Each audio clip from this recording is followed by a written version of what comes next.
Many of those who think that the portrayal of God in the Old Testament can't be squared with the portrayal of God in the New have a mental image that runs something like this. In the Old Testament, God is strict, not to say simply righteous, even a bit bad-tempered, and sometimes, quite frankly, cruel. And then you come to the God of the New Testament, and it's gentle Jesus, meek and mild, turn the other cheek, be friendly, be gentle, love one another. And thus the two pictures of God cannot be squared. They're two different religions.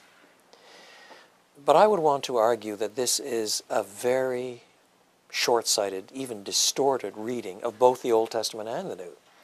So that in the Old Testament, for example, there are these scenes of judgment, all right, but God is regularly described as the one who is slow to anger, abounding in love and faithfulness.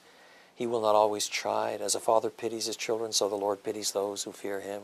He's pictured by the prophet Hosea, 8th century BC, as the almighty cuckold, that is, the betrayed husband, who's actually betrayed by his people and is broken-hearted and sad and is going after her, even though she's committing a kind of spiritual adultery. In tears, turn, why will you die? The Lord has no pleasure in the death of the wicked. That's all part of the Old Testament picture of God. And in the New Testament, it is true that there is a lot of emphasis on love and forgiveness and forbearance, all to be celebrated gloriously. But on the other hand, the New Testament speaks far more directly and frequently about hell. And the person who has the greatest variety of images of hell, all of them horrifying in one fashion or another, in the pages of the New Testament on his lips, is Jesus himself. And there are some passages that are so horrific that it is hard even to read them in public. Read, for example, the end of Revelation 14. So the God of the New Testament is likewise depicted as a God of judgment, a God of justice, and who will finally hold people to account. Every knee will bow, every tongue will confess that Jesus is Lord, to the glory of God the Father, whether in fear and trembling or in repentance and joy.